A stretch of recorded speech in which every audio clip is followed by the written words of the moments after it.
Bonsoir et bienvenue dans votre journal de ce jeudi 18 janvier. L'INSEE a publié ses chiffres annuels. La population vendéenne est en augmentation, même si les naissances ont diminué. Nous détaillerons ces données dans cette édition. Nous découvrirons le spectacle Le mystère d'Aloïs. Présenté aux aidants des Achards, il permet de mieux comprendre les malades souffrant de la maladie d'Alzheimer. Enfin, nous irons dans la classe musique du lycée Saint-François d'Assise de La Roche-sur-Yon. Hier, ils ont eu la chance de rencontrer le pianiste-compositeur Franck Sup. Mais avant de développer ces titres, on revient sur la mobilisation des policiers. C'était ce midi suite à l'appel national des syndicats de policiers Alliance et UNSA Police. 130 policiers étaient réunis devant le commissariat de La Roche-sur-Yon. Certains venaient des Sables-d'Olonne. En cause, l'organisation des Jeux Olympiques. Les agents vont être fortement mobilisés durant cette période et ils demandent une vision plus claire sur leur congé d'été et des réponses sur les questions sociales. Un premier jeudi noir qui pourrait en appeler bien d'autres. À l'heure actuelle, malgré un ultimatum lancé auprès du ministère de l'Intérieur il y a plusieurs semaines, voire plusieurs mois, aucune réponse concrète ne nous a été apportée concernant les pourcentages de présence et sur quelle période pendant les congés d'été. Nous n'avons aucune réponse concernant les mesures d'accompagnement social, c'est-à-dire les primes, les gardes d'enfants pour les collègues qui sont en famille monoparentale ou ceux qui sont tous les deux policiers. Nous n'avons absolument aucune écoute du ministère et j'ai l'impression que ce ministère nous méprise ses propres forces de l'ordre.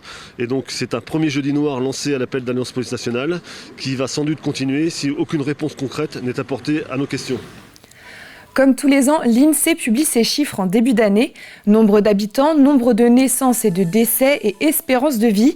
Alors qu'en est-il pour la région et le département ? Décryptage des principales données chiffrées avec Diane Delangle. Il n'y a pas eu aussi peu de naissances en Pays de la Loire en 2023 depuis 1942, moins 7,22% par rapport à 2022. Le chiffre dévoilé par l'INSEE interpelle. Cela représente environ 1,68 enfants par femme. Ce chiffre était de 2,13 en 2010. La baisse du pouvoir d'achat et des tensions géopolitiques pourrait en être la raison selon l'Institut de la statistique. Mais par conséquent, le solde naturel devient négatif. En Pays de la Loire, il y a eu 220 décès de plus que de naissances.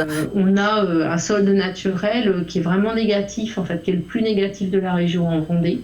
Et donc ce solde naturel, parce qu'en fait on a un niveau de naissance qui est assez bas et un niveau d'essai comme la population est plus âgée qui est élevé. Et donc on est à un solde naturel de moins 2570 habitants. Ça veut dire que l'écart entre les naissances et les décès finalement a tendance à faire baisser la population. Alors pour autant, la population vendéenne reste en augmentation. L'INSEE compte 699 459 habitants en 2021. C'est plus de 30 000 de plus qu'il y a 5 ans. Une augmentation due au solde migratoire. La Vendée reste bien évidemment très attractive. Le taux de croissance annuel moyen est de 0,8%. La Roche-sur-Yon, évidemment, reste la ville la plus peuplée du département avec 54 952 000 habitants en 2021. Les Sables-d'Olonne suivent avec 48 402 administrés. Challans se positionne en 3e position avec 22 494 habitants, juste devant Montaigu-Vendée, Les Herbiers et Fontenay-le-Comte. Avec 13 407 habitants, cette dernière est pourtant en perte de vitesse, moins 0,2%, soit 28 habitants de moins chaque année. C'est la seule ville du top 10 dans ce cas. Du côté des augmentations de population, la palme revient à la commune de Sainte-Foy, plus 3,4% annuel, presque 450 habitants en plus. Lui emboîte le pas Sainte-Pexine, Saint-Julien-des-Landes et Maché avec 2,8% d'augmentation. Finissons enfin cet état des lieux de la population vendéenne avec 2 chiffres. 80,3 ans, c'est l'espérance de vie moyenne d'un homme en Pays de la Loire qui dépasse les 80 ans tout pile de la moyenne nationale. Les Ligériennes, elles, vivent en moyenne jusqu'à 86,2 années. Elle touche près d'1 million de personnes en France. L'Alzheimer, cette maladie neurodégénérative, est un défi pour le système de santé et de recherche. Pour mieux la comprendre, un spectacle a été présenté aux Achards à l'initiative de l'ADMR et à destination des aidants. Intitulé Le mystère d'Aloïs, il permet de plonger les participants dans la réalité d'une personne malade. Reportage d'Alix Lanos. Les maladies neurodégénératives sont, comme tout le monde le sait, des maladies aphaso-apraxo-agnosomnésiques. Je vous jure, on avait dit simple déjà tout à l'heure, parce que là... Alors ça, on a des symptômes. Dès le début du spectacle, le ton est donné.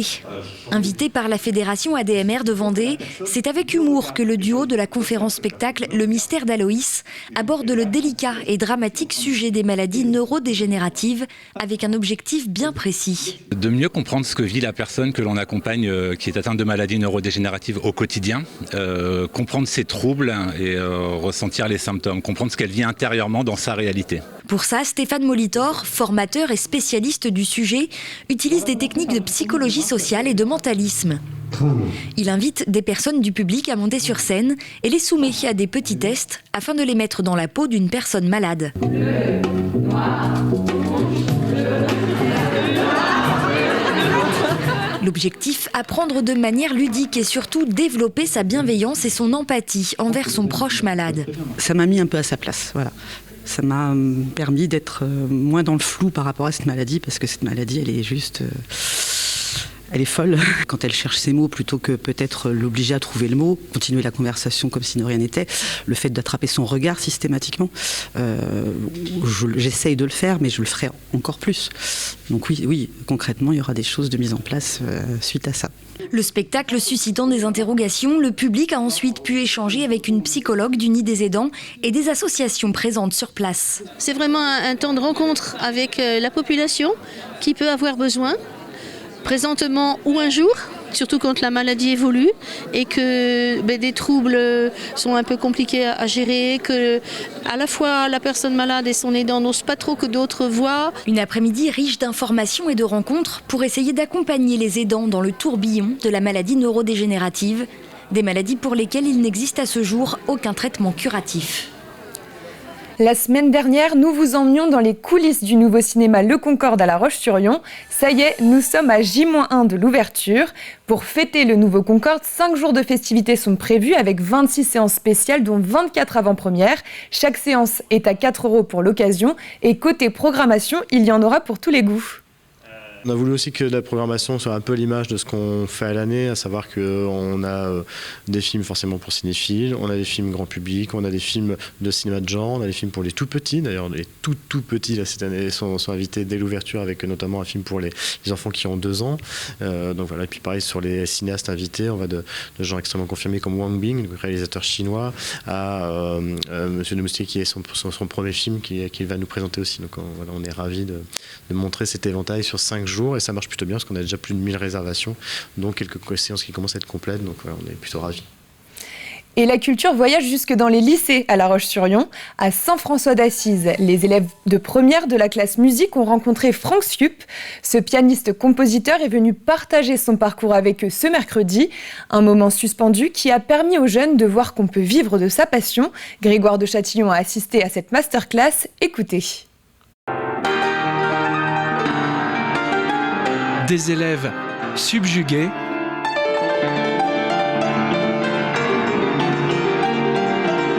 il y a des rencontres qui comptent. Franck Siup est pianiste-compositeur.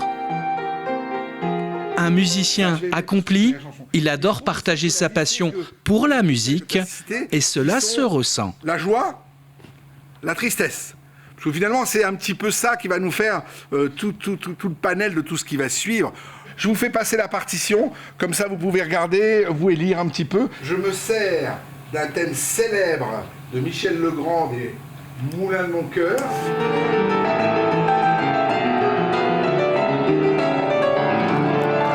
Ses mains elles bougent hyper rapidement sur le piano et enfin, voilà, ça donne envie de réaliser ses rêves, enfin, de devenir musicien aussi. Je me suis jamais dit mais de quoi je vais vivre, jamais. J'aimais ça. J'en vivais pas forcément bien au départ, mais j'aimais ça, point, ça s'arrête là. Je pense que ce que je retiendrai, c'est surtout sa vie, son parcours, et le fait qu'il s'est jamais posé de questions sur ce qu'il avait envie de faire. Maria Callas, ça vous pouvez le noter, Maria Callas. Je trouvais que c'était hyper enrichissant, que ça donne très envie de jouer du piano et d'avoir une vie comme la sienne.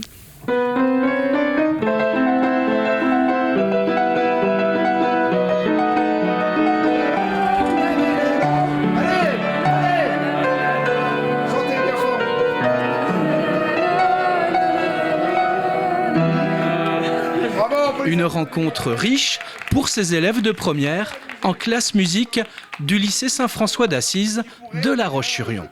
Juste l'émotion, qu'ils aient simplement ce cœur qui vibre à écouter de la musique, comme on vient de les entendre, de les écouter, mais qu'il reste cette envie d'aller découvrir, d'aller dans les salles de concert, d'aller découvrir des grands textes aussi, et de s'ouvrir au monde d'une manière bienveillante. Parler aussi du métier de musicien, c'est important. De voir, par exemple ici, que l'on peut faire de sa passion sa profession. Merci Laurent. Merci Laurent. Et on jette un coup d'œil sur le ciel de demain matin avant de se quitter. Grand soleil sur tout le département pour ce dernier jour de la semaine. Les températures seront basses en revanche. 3 degrés sur les îles, 1 degré au Sable-d'Olonne et l'Aiguillon, la Presqu'île, -1 à La Roche-sur-Yon et Fontenay-le-Comte et il fera -2 degrés à Montaigu-Vendée et Pouzauges. C'est la fin de ce journal, merci de l'avoir suivi. Vous pouvez retrouver l'intégralité de nos reportages sur notre site internet tvvendée.fr. Votre prochain rendez-vous avec l'actualité vendéenne, ce sera demain matin à 7h dans la matinale présentée par François Pérez. Passez une excellente soirée.